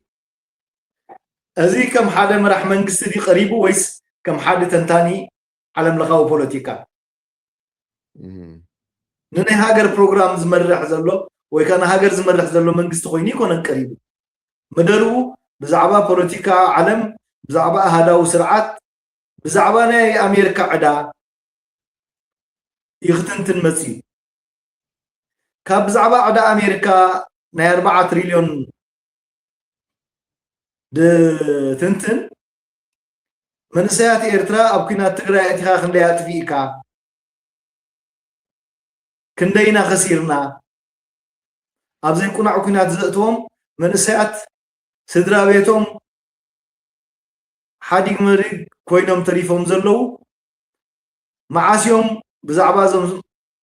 ኣብ ዘይቁኑዕ ኩናት ዝሃለቁ መንእሰያት ስድራ ቤቶም ሓንሳእን ሓዋሩን መዕረፊ ዝረኽብሉ ዝቐፅሉ እዚ ትፅቢት ናይ ህዝብና ካብኡ ሓሊፉ ድማኒ እስኪ ምስ ዕድመ ምንዋሕናቱስ ሎሚ ኣድርጋሎሞኒ ገለ ድኾን ኣብዛ ሓፃሪ ዕድሚኡ ሓንቲ ፅብቕቲ ሰሪሑ ይኸይድ ህዝቢ ብሰላም ወፊሩ ዝኣትወላ ሰሪሑ ዝበልዓላ መንእሰይ ኣብ ዓዱ ኮፍ ኢሉ ዝመሃረላን ኣብ ዓዱ ዝጣየሰላን ናብርኡ ዝተኽለላን ዓዲ ክትከውን ገለ ብሓድሽ ኣዋጅ ዘይመፆ ይፅበ ህዝቢ እቲ ንሱ ሃይሉ ጀመሮ ስጋዕ መጨረሻ ዝለፍለፈሉ ግን ብዛዕባ ዓለም ለኻዊ ቁጠባን ዓለም ለኻዊ ዕብለላን ኣሜሪካ ከመይ ክትገብር ፀኒሓ ኣሜሪካ እንታይ ትገብራላ ኣነ ከም ሰብ ካብ ኢሳያስ ኣብ ትሕቲ ዝኾነ ይኹን ግዜን ሰዓትን ሓንቲ እውን ብዛዕባ ህዝቢ ኤርትራ ፅቡቅ ክዛረብ ትፅበ ይፈልጥን ኣይፅበይን እውን ግን ከም ህዝቢ ከዓ ቁላሕ ዝብል ህዝቢ ኣለና ሎምስ ገለ ደኾን ለውጢ ይገብር ሎምስ ገለ ደኾን ይመሓየሽ ይኸውን ገለ ሰባት ዋዕ ንትግራይስ ነዳዲ ኣትሎ ብኤርትራ ሎምስ ግዲ ሰብኣይ ለውጢ ክገብር እሞ ንትግራይ እኳ ነዳዲ ከእትወሎም ደርስ ነቲ ኤርትራ እውን ካብን ናብን ናብድላይ ከተመላለስ ክብል ዝኸውን ኢሉ ይሓተኒ ከምኡ ትፅበ ካብ ኢሳያስ ኢለ እንታይ ደኣ ምኽንብል ኢና ስግንጢር እኮ ኮይንና ሓላይ ኮይኑስ ንህዝቢ ትግራይ ነዳዲ እትወሉ ኣሎ ይበሃል ኣሎ እምበር ዝረኣየ ደሎ እዩ ከምኡ ይብሉ ኣለዉ ከምኡ ይበሃል ኣሎ ኢሳያስ ግን ንርእሱ ኣብ ውሽጢ ዓዲ ነዳዲ ተሳኢኑ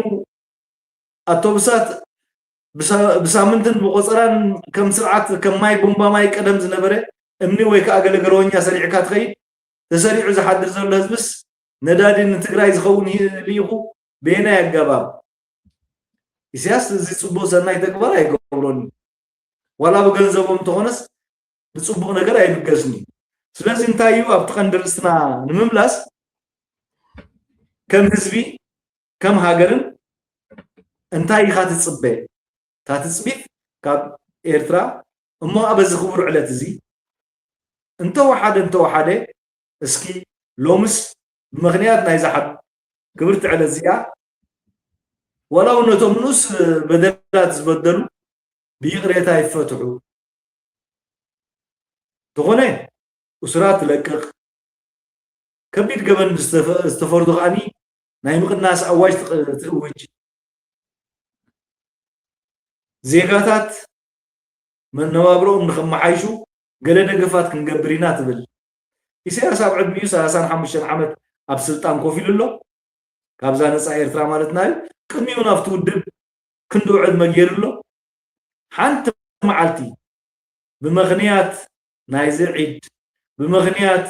ናይ መዓልቲ ናፅነት ብምኽንያት መዓልቲ ሰማዕታት ቁኑዕ ዝኾነ ፍታሕ ክገብር ኢና ይንፈልጥን ከም ሰብ ግን ማንም ሰብ ዝፅበዮ እንታይ እዩ ኣብዛ ዕለት እዚኣ ገለ ፖለቲካዊ ፍታሕ ፖለቲካዊ ምምሕያሻት ትገብር እስራት ክለቅቕ ካብኡ ሓሊፉ ተሪፉ ድማኒ ሰባት ወላ እውን ብዙ ሓደ ገለ ደገፋት ዝረኽብሉ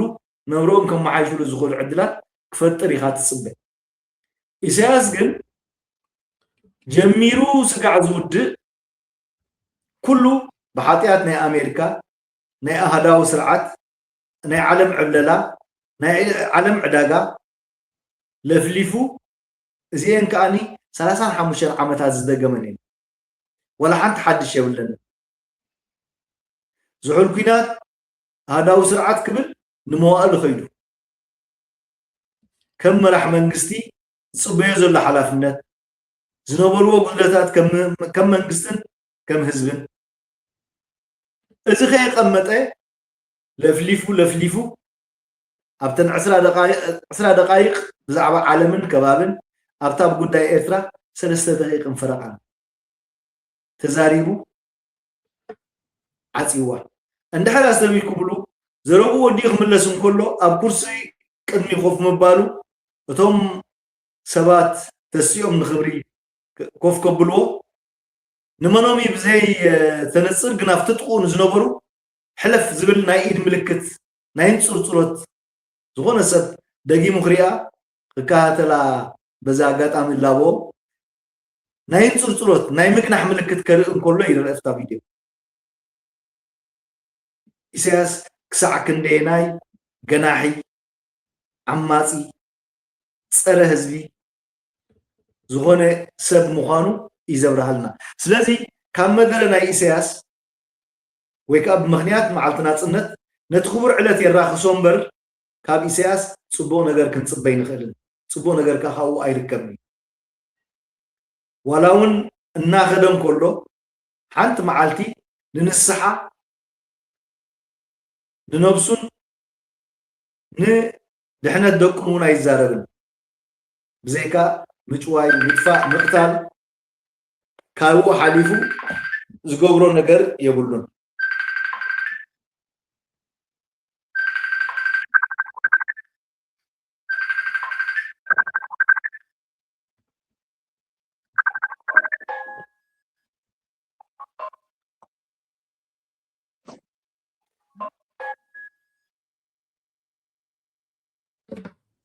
سوري أمونغو أتي نسأنيه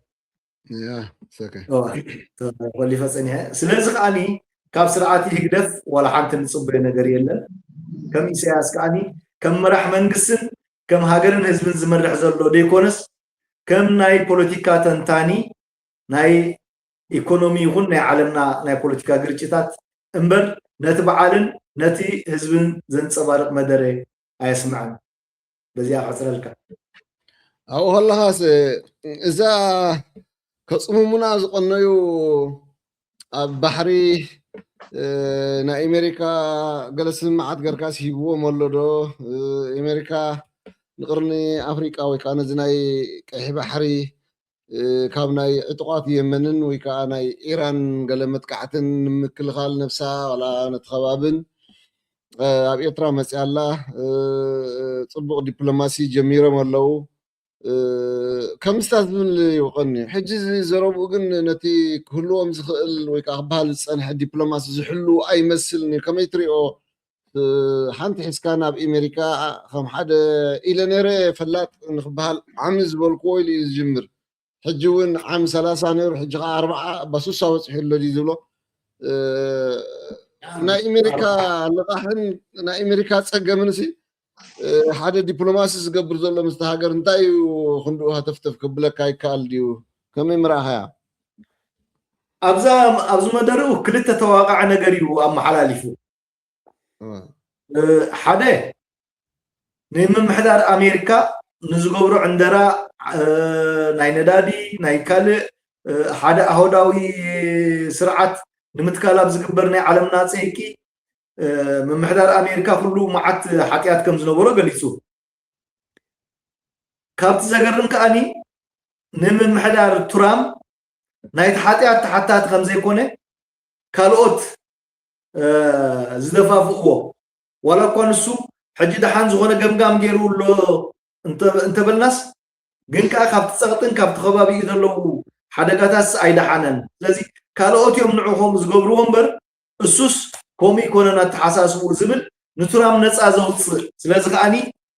تخبلو زدل خبل صنيحو مسوق زما صادق حسابيو اغريبو ازي كلتا نغريو من محدار امريكا ترام يكون كال اتي بايتون اتي بارلمانيو زقرصو انت دا من محدار امريكا بمولو تخصصالي خونكا حدا اكلناتهم ترامي كاو نصا خون ايكلن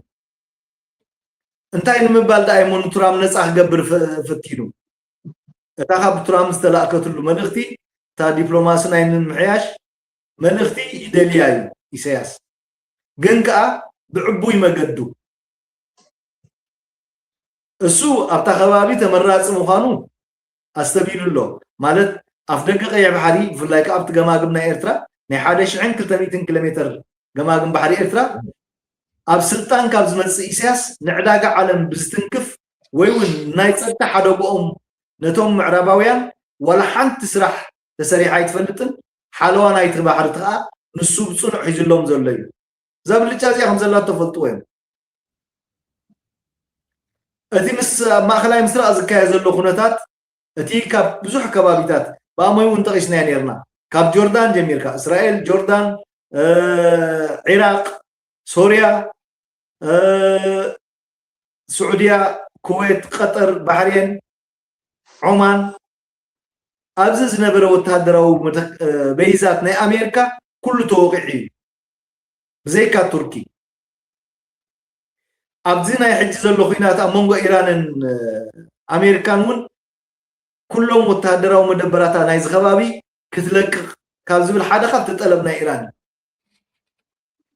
كابزم رحاق مالت نعونة تخيع بحرن نتي مقرمزن نيران أركب كام خالي زخونه زلو سلز خمتكاتا أب جبوت اللو يوم إيرتراون كابون كيترحق أب إيرترا خمتكاتا خرغبو سعر زقبرو زلو أمريكا سلازي أتنسو زقربو قن ناي عبيات مقلسي أتي كل جزية بوزعبا خالوت مهوتات ناي نفسها قديفكا بحري يسلو زخونه يخوم زقبر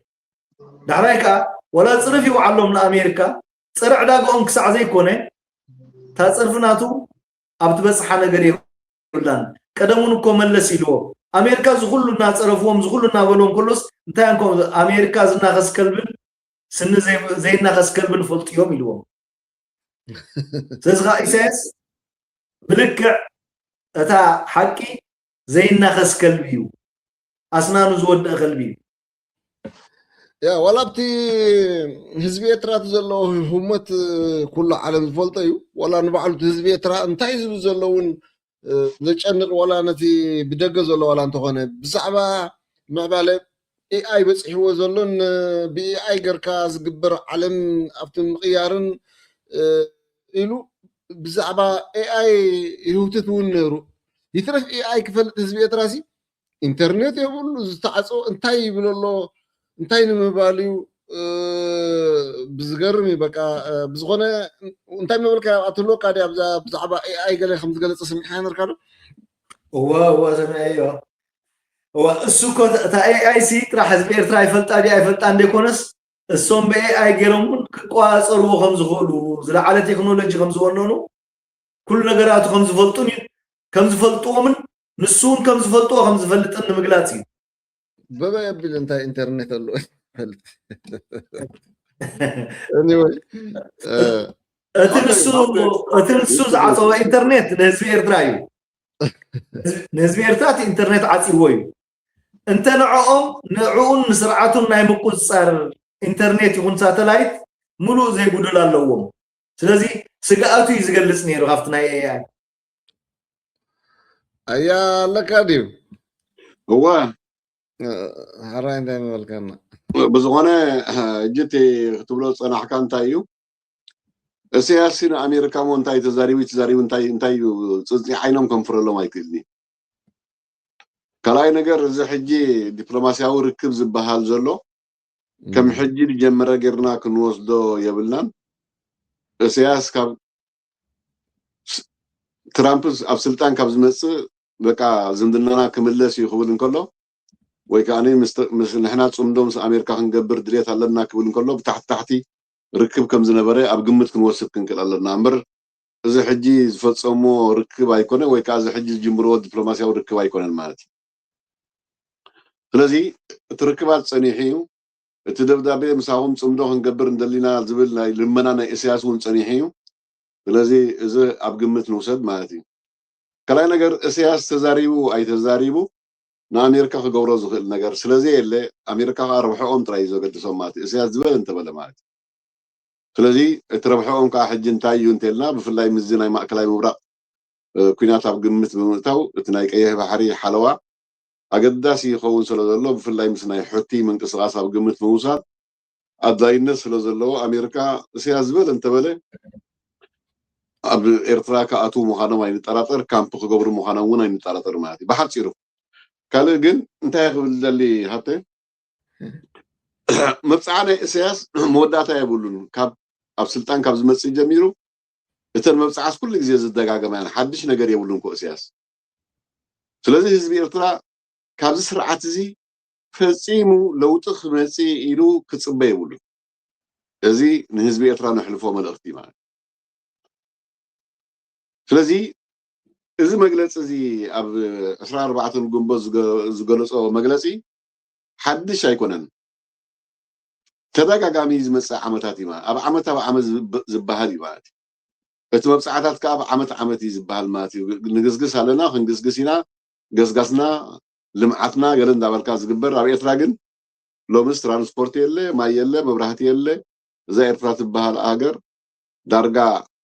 أما بالأسرع كفل الزمن تمريسا خمزة سفرتي ماتي بزغنا بخلا قدامي درجة انتايو حزب إرترا كابز سرعات زي فتصم لوطي كم زي مسء أرغايتو أبقالسي كسلف كغل الله ماتي كلاي نجر تنعكتون نظام تقام تودباتي ماتي وي كان نظام دريت فتحن بهال ماتي إذا سرعات زي 35 عمت بخمزية زلوا أبوليسيتاتو لوطي خي جبر يقصل مهلاو إنا نرى ماتي فلذي زون التمجلس أناتو كوريان كلنا بحزب إرترا زلون عقد رئيس يكونس أبزم تقامتين بحال ويدريت فتحين بحال سابكن داي نعقد كم زلو خايزر ماتي سلازي إذا سرعات زي أبوليسيتاتو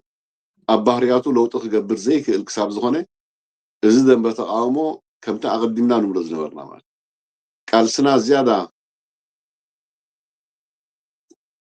يبرتع مهلاو كابز تبقيسنا حلفنتنا يخبد مهلاو تردينا تكون قبرو زقبعنا كنقبر بزقات عمزي مسوعتنا كنقربينا نفرطو مايت بحاصيرو جنكو كساب حاو مزمور زمص ابتناي زحلف عمتات زبلوم زنبر مصبعتات كلهم يتقلقلن ولا حنتي بخندي دقيقة أخذ بالكاين إيو التقاليل حليفو امبر بزح سبونكو قال مصبعتات دور خبل يخون ويون ناي شراويت متياس مراتو كابز قرمكا درقا دقسوس سالو شراويت نتابرت مش كابسي مخال تقابيهم الله نايت الناس أقم كا أبعراتات زلو بكا قن كل جزيه وي أفت تحتي نهاتهم أهادو ويون أفت تحتي ناي مكلخال حكمنا أبادك اسم زتورو سراويت له حج مسكمس قال نجر كبل خوني ونكو يبل نوري تهزبي جن ولا أنتن بعد مصعون لزبني تقل كلام كمير إخامبر زي تربح دقيقة يسوسو بيلو سئلن زي ربح زروات تحليفون لا حجيت هفتي بتقل زبالة من قدي إلواني ماتي بتقل زبالة من قدي انت إلو مسلكا التزخيز سنحي لمعتاوي مدباتنا كالسليو قصونو خايلو ماتي قصونو نعمنا حجي أبقزاوتي مسراح من قدي مسراح بسفر هذه نقرات بقى كم تتصنحي لمعتاوي مدباتنا كالسليو إلو ماتي قصونو خايلو ماتي مالت ما ينداس معك ندات معك التريك نداس عنك مقعزيا نداس عنك قصونو زبل سرعات انتايو تلمعتاو مدباتو نيرو وي بوليستاتاتو نيرو زفلت نجار يلن مچم ግን ሕጂ እዚ ዓመት ዝብሎ መብፅዓኻ እዩ ሓድሽ ኣይኮነን እስካኒ ኣብ ኤርትራ ጥር ትብል ልምዓት ዘየለን ከሎ ልምዓታዊ መደባትና ወይ ልምዓታዊ ገስገስና በቲ ዝነበሮ ክቅፅል እዩ ቅሶኑ ኢሉ ኣብ መጨረሻ ድምዲሙ ማለት እዩ ስለዚ ብጥቕልል ዝበለስ ኢልወን እዩ እተን መብፅዓታት ወይ ደኣ ከምቲ ናይ ቅድም ብዝርዝር እንተዘይከደ ግን ሎሚ ከዓነ ጥቕልል ዝበለ እቲ ገዝጋስ ናይ ልምዓትና ክቅፅል እዩ ኣብ ገዛውቲ ምስራሕ ኣብ መንገዲ ምስራሕ ኣብ ገለ ኩሉ ክንቅፅል ኢና ኢሉ ማለት እዩ ብዝኾነ ግን ኣብ መጨረሻ ሃብቲ እንታይ እዩ እዚ ስርዓት እዚ ኣብ ኤርትራ ክሳብ ዝሃለወ ዝቕየር ባህሪ የብሉን ዝቕየር ፖሊሲ የብሉን ስለዚ ህዝቢ ኤርትራ ንለውጢ ክለዓል እዩ ዘለዎ ተቃዋምቲ ውድባት ወይ ደለይቲ ፍትሒ ከዓኒ ሓላፍነትና ኩሉ ግዜ ይከብድ ምህላው ተረዲእና ብክንድቲ ሓላፍነትና ክንዋሳእ እዩ ዘለና ኢለ ዝኣምን ማለት እንተዘይኮይኑ ግን እቲ ስርዓት ዝገብሮ ለውጢ የለን እቲ መብፃዕታት ዝቕየር ኣይኮነን እሰያስ ከዓ ክቕየር ኢልካ ምሕሳብ ዘይከኣል እዩ ከምቲ መዝሙር ዝበሎ ሳብ 80 ዓመቱ እንተወሓደ እኳ ሓንቲ ፅብቕቲ ነገር ተዛሪቡ እውን ክኸይድ ኣይደልን እዚ እስያስ ማለት እዩ ኣይናሳሕ ኣይጠዓስ ወላ እንተወሓደስ ሕጅስ 80 ዓመት በፂሑ ኣለዎ ሃብተይ ስለዚ እንተወሓደ ሕጅስ ናብ ሞቱ ጎፂ ማለት እዩ ስለዚ እንተወሓደ እውን ፅቡቅ እንተዝገብር እኮ ህዝቢ ኤርትራ እውን ደሓን በለ ናይቲ ዝሓለፈስ ምረስዖ ተዘይኮይኑ ግን ብከምኣ ክውዳእ ምዃኑ ጥራይና ክንፈልጥ ዘለና ማለት እዩ መዝሙር መፂኻ ዶ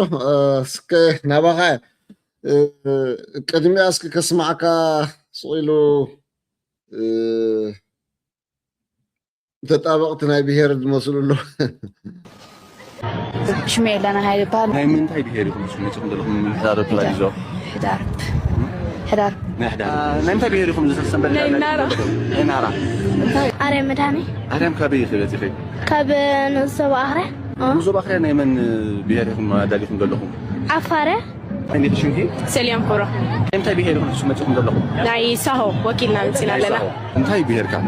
أنا تجرنيا أي بيهركا نايم تاي بيهركم تلسوا ما تقول لهم ناي ساهو أنا ختم على جرجش بهال من حدار باراديزو ببيهر بقوي سلسلة وهابنا شمي مبراداني البهال قريبون انديو تي هذا السؤالهم بتي بهير الكام قلا بزغنة محبر قومات قدف بحكي تطابقتي حرنت بهيرات يتراك خوني يقولوا ده أنا عندها يقدر زي سرعو دراما يلن تجرب عندها يقدر زي كبر نجار يلن أتوم بهيرات بأكلهم هلوات النعلو أب كتماتات يكون أب قتلاسي واحدين بزعن كفال عليه غلمبر توم بهيرات علو يو نزوم هلوات بهيرات بواناتاتو غيرو خند زكايدو بخمزين ريو زلنا أقاباب ناتي زي ناتكا بير ناتكا ختمسلو مدلاي أبتقول لزول خاني مني أتتقرنيا بحق غنتي بهلاو تحستو نايتون بيرات كم تنسيهم محل الفونو أهم محل الفونين بهلني حد حملة تسب أكلادنو اللبابسو النبابرو لهجو قانقو كل نجاري سازي نمنتا يوم تمواناتات نايتي بيهرات بعلوم زي كايدو الزريكا نايمسل نبيهرات نخبر لنا نبيهرات نحبحبهم لنا بهلوم لمدم كلالو يقبرهم لنا حدا بيركو ناتو معبالي ناتو بهلي ناتو لمدي بعلو يزفطرو اسخاب السراح قالو اي معبل اسخاب السراح قالو كابز نبرو اي تعد سلازتي نيمسل زقبرو دراماتات كم نايلوم عمل دراما مچس اي تراين كاب وصا عدي زموصو مبر كاب وشت عدي استحاتوت يلوم بزيكا زوم ناينا بيهر يخم توقعوا دلهم تبايلهم ززاروا دلهم اتكلهم تلفزيونات حتى تاز قبرالهم كلهم كاب دقز موصيهم ود مسكنا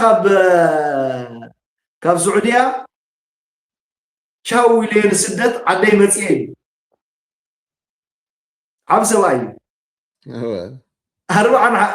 أربعة حمشان عمد أب سعود استقمتين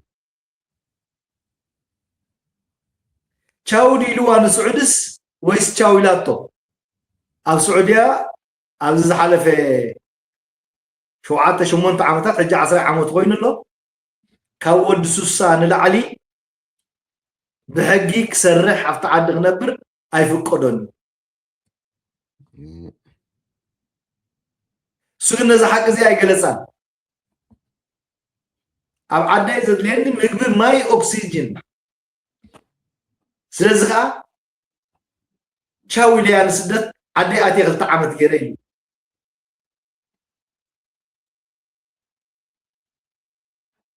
انتهي قدسهم كنت زعينة دراما كنت زعينة حسن ካብ ሆላንድ 37 ዓመት ዝተቐመጠ እሲ ናጽነት ደልየ መጽየኒ ኤርትራ ኢላ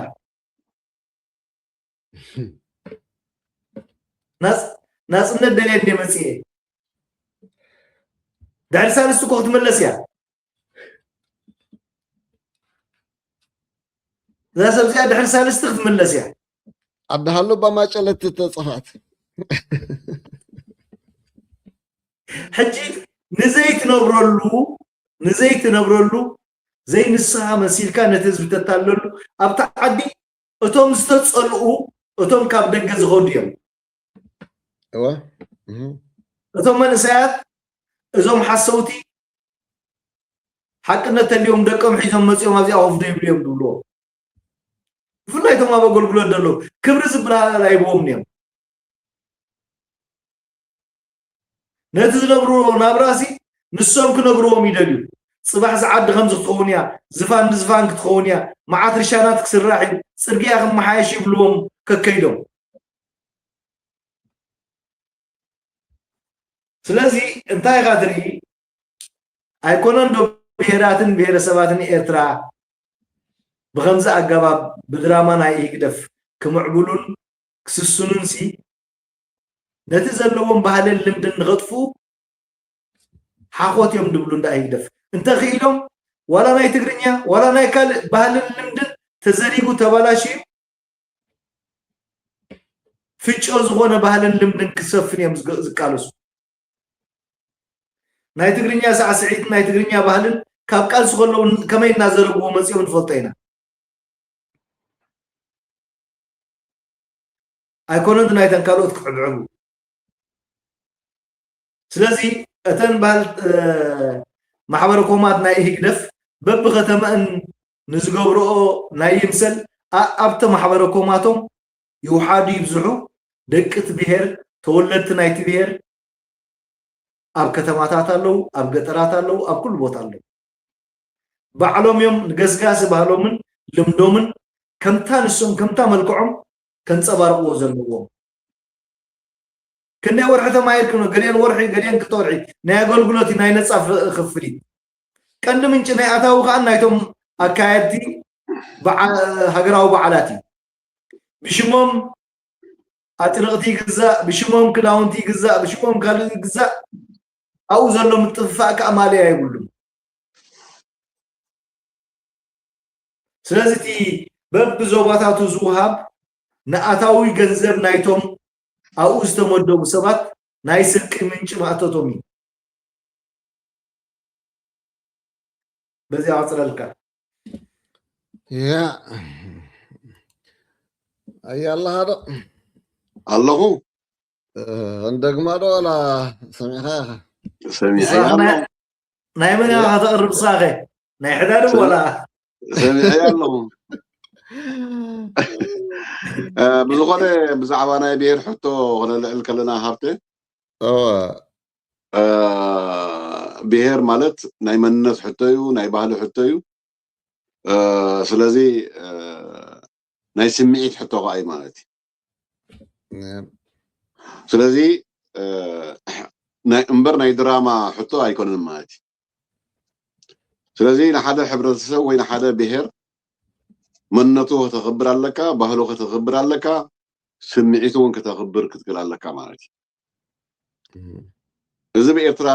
ሎሚ ዝተረኣዩ ዘሎ እዚ በዓል ናፅነት ጥራይ ሎሚ ዝረአ ኣይኮነን እዞም ኣብ ዲያስፖራ ዘለው ዝተፈላለዩ ክዳን ናይ ብሄራት ከዲኖም ንደቆም ኣነ ናይ ብሌኔ ኣነ ናይ ሳሆየ ኣነ ናይ ኩስተ እንዳበልካ ዝግበር ድራማ ፈፂሙ ሓድነት ህዝቢ ኤርትራ ማዕርነት ናይ ብሄራትን ሓድነት ናይ ህዝቢ ናይ ብሄራትን ዘራግፅ እዩ ኢልካ ክትርኢ ትኽእል ኢኻ ማለት እዩ ምክንያቱ መጀመርያ ሓድነትን ማዕርነትን ናይቲ ብሄር ከተራግፅ ተኮይንካ መንነቱ ከተኽብር ኣለካ ማለት እዩ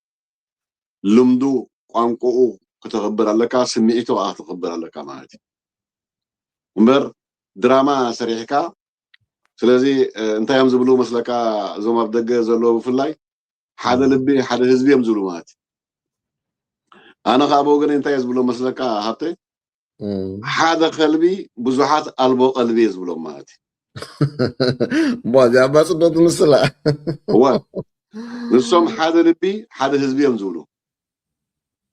أنا خاب بريتي حاد قلبي بزحات ألبو قلبي اتحاد قلبي فلوتيو اتبسلطان زلو سياسيو اتوم أطاعتن بمسلينت حدنت ناي حزب إرترا كم زلون كغلصو زوعلو خا فصيمم بزحات ألبو قلبي مالتي إرتراويان حدنتنا كميلو أبايتا انتريغا هارتي فلوتي مالتي مالت ناي بحق دينا حدا لبي حدا حزب زلنا حمامكا بمحبا زركب فوس يلن إرتراويان لومي بهايمانوت تفلالينا ببوليتيكا تفلالينا بأوراجا تفلالينا كمين حلف لنا نفلطينا مالتي نزي قسل زي حبيكا وي نزي حمام زي حبيكا لك حدا لبي حدا حزبي اندابلكا مزمر تغكل يكون المالتي نتي زلو ودعنت نتي زلو حمامن يفوسو إلكا ونزر يكون المالتي كلاي نجر محبركمات أبي إرترا يهلو أبدقة يهلو ناس محبرات أيكونن مسارحين أي تسرعات كساب زغنو التسرعات كا حدنت ناي حزبي حدنت ناي بهيرات معرنت ناي بهيرات كرغغصيو إلكا سلازي الرئي كم تطابقتي حدنت ناي بهيراتن حزبن كوينم كمصو تخكل أيكون المالت سلازي ارزي لو مزرعينا يوخا أنا كستوب بحال كباراديزو مسئي أنا كستوب بحال كبخريا مسئي انتاي بهير كا تغرينيا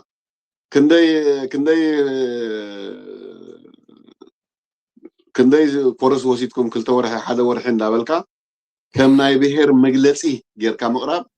كساب كندي قبل عدت بهيرات زلوهم نعكات يزر إزماعات كم تمزمور كبلو تصنحس نفس وكف بهير أم نفس وكف كتمالو أم نفس وكف قطرالو سلازي نقانقو نلمدو نمنتو كتخبر نتدريها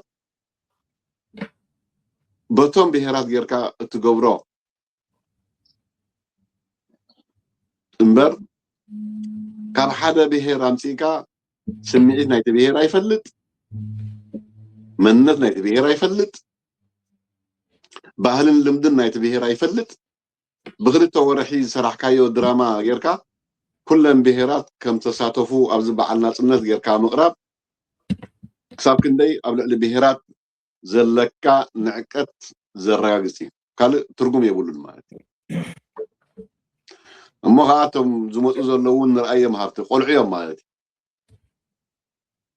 ገሊኦም መምክን በቃ أنا نخستو وكيلة متي أنا نخستو وكيلة متي إلهم ممكن بقى كم قلعو خم صوتها زرقي ومبر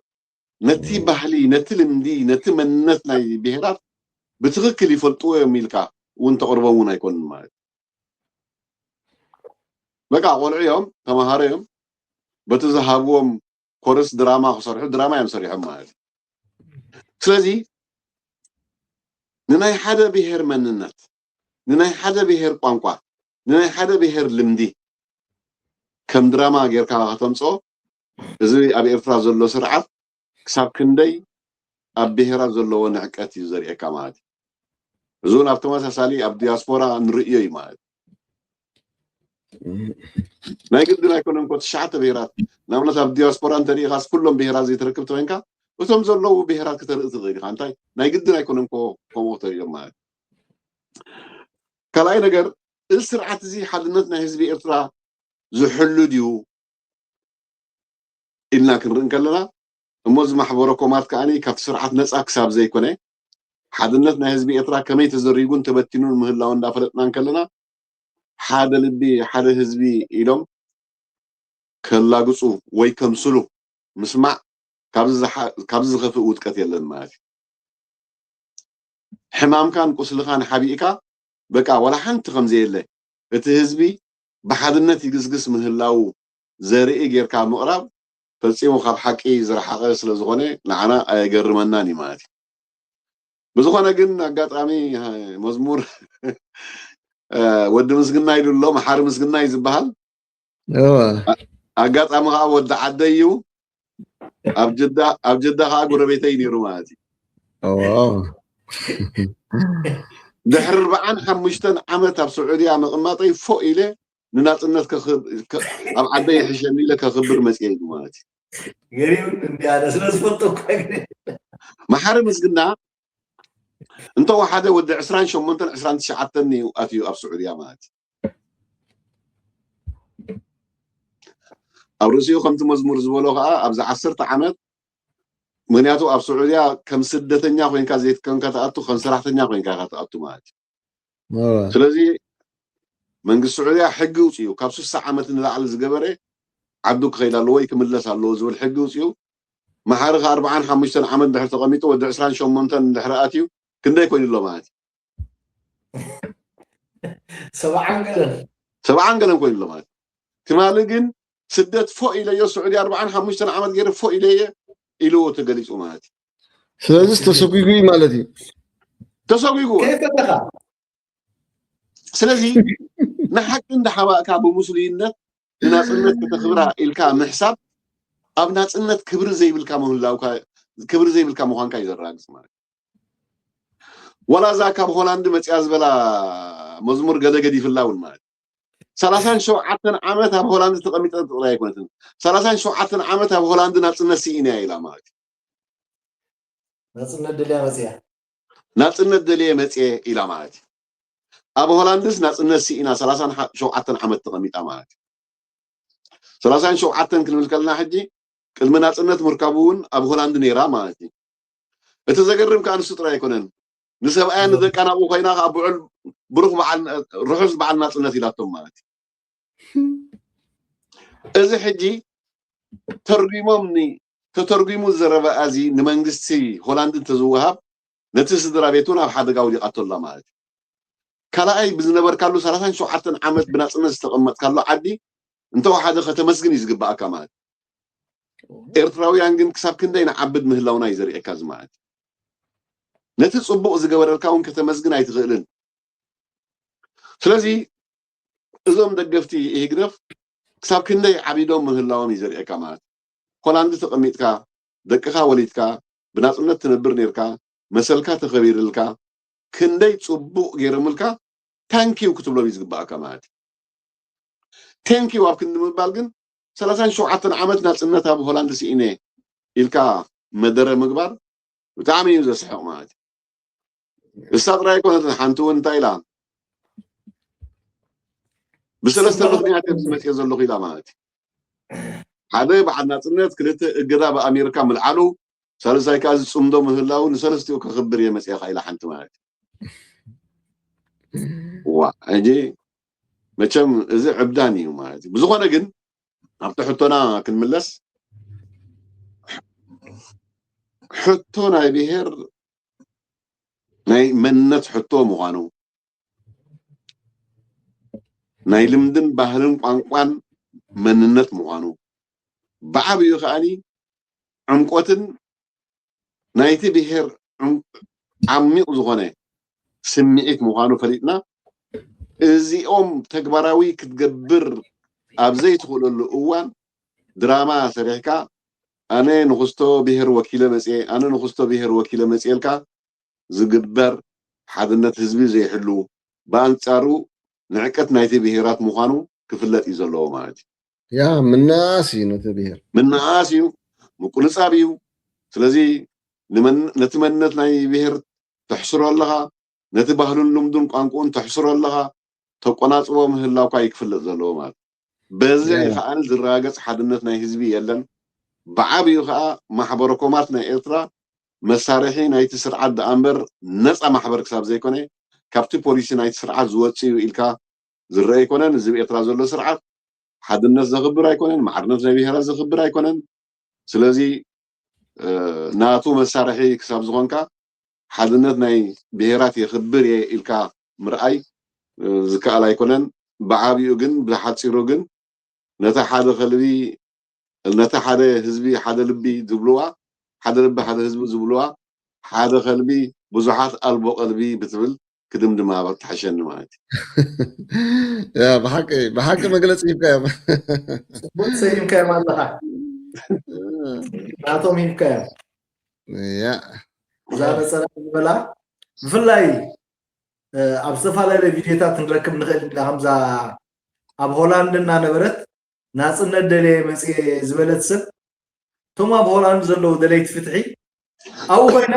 ናጽነት ደለየ መጽየ ኢላ ንደቃን ሰብኣያን ግን ዮሃና በዓል ናጽነት ኢላ ቶም ኣብ ሆላንድን ዘለዉ እዚ ኣብ ኩለን ሃገራት ንዝግበር ስራሓት ብዛዕባ እዝን ክንድዝን ተርጊሞም ፒቲሽን ኣኪብካ ናብ መንግስቲ ሆላንድ ምብጻሕ ሓጋዚ ምኾነ ይብላነ ብተመሳሳሊ ኣብ ኩሉ ቦታታት እቶም ከምኡ ዝገብሩ ካብ ኣሜሪካ ዝኸዱ ይኹኑ ካብ ካልእ ዝኸዱ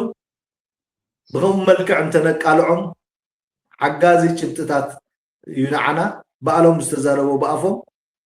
እንተወሓደ እትኸም ምግባር ኣስመራ ከይዶም ምፍካር ከም ደሕፍሮምን ክዛረቡ ከም ዘይብሎምን መግበሪ ዝኸውን ሰሙን ክሓፍሩ ዝግብኦም እዩ ነይሩ ዓዲ ዲሞክራሲ ዓዲ ናጽነት ኮይንካሲ